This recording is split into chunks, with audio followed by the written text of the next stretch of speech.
NDT की tool kit के बारे में अगर हम बात करें तो इसके अंदर बहुत सारे प्रकार की टेस्टिंग्स होती हैं। बेसिकली हम 6 प्रकार की टेस्टिंग्स को पढ़ते हैं एनडीटी के अंदर। नॉन डिस्ट्रक्टिव टेस्टिंग के अंदर अलग अलग मटेरियल के हिसाब से अलग अलग टेस्टिंग्स होती हैं। जैसे एक हो गया पहले नंबर पे विजुअल इंस्पेक्शन, दूसरे नंबर पे हो गया आपका लिक्विड पेनिट्रेंट टेस्टिंग, तीसरे नंबर पे हो गया अल्ट्रासोनिक टेस्टिंग, चौथे नंबर पे हो गया radiographic testing and magnetic particle testing. इसी के साथ कुछ और भी हैं, अकाउस्टिक एमिशन टेस्टिंग हो गया, होलोग्राफी टेस्टिंग्स हो गई।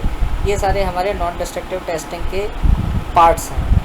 जैसे विजुअल इंस्पेक्शन में हम केवल ही विजुअली इंस्पेक्ट करके पता लगा सकते हैं कि उसके अंदर क्या डिफेक्ट है, जैसे corrosion, cracks, misalignment, surface irregularities हैं कि नहीं है।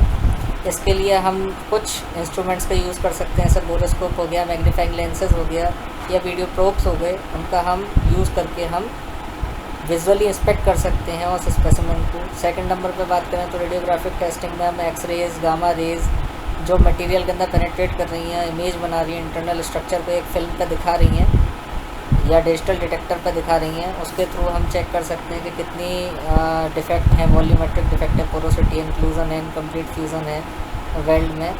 Requires strict radiation safety protocol इसमें चाहिए होता है, widely used in pipeline, pressure vessel, casting inspection. इसी तरीके से अल्ट्रासोनिक टेस्टिंग है, इसमें हम साउंड वेव्स का यूज़ करके जो कि 0.5 से 25 मेगाहर्ट्ज़ में होती हैं, उनका यूज़ करके हम पता लगाते हैं कि उसके अंदर कितना डिफेक्ट है। उनके रिफ्लेक्शंस को जो कि इंटरनल डिसकंटिन्यूटीज़ में से आती हैं, इंटरनल डिटेक्शन में आती हैं, उसके थ्रू हम पता लगा सकते हैं कि फ्लो की लोकेशन कहाँ है, साइज़ क्या है और ओरिएंटेशन क्या है। ये डिपेंड करता है फेज्ड अरे UT and time of flight diffraction में। आगे हम इस पर बात करेंगे। मैग्नेटिक पार्टिकल टेस्टिंग में हम magnetised and fine iron particles को सस्पेंड करके सरफेस के नियर पता लगाते हैं मैग्नेटिक फील्ड को यूज़ करके कि वहाँ पर डिफेक्ट है कि नहीं। जहाँ डिफेक्ट होता है वही पर ये पार्टिकल्स जो होते हैं वो एक्यूमुलेट कर जाते हैं। तो ये फेरोमैग्नेटिक मटेरियल्स के लिए होता है यूज़ करने के लिए।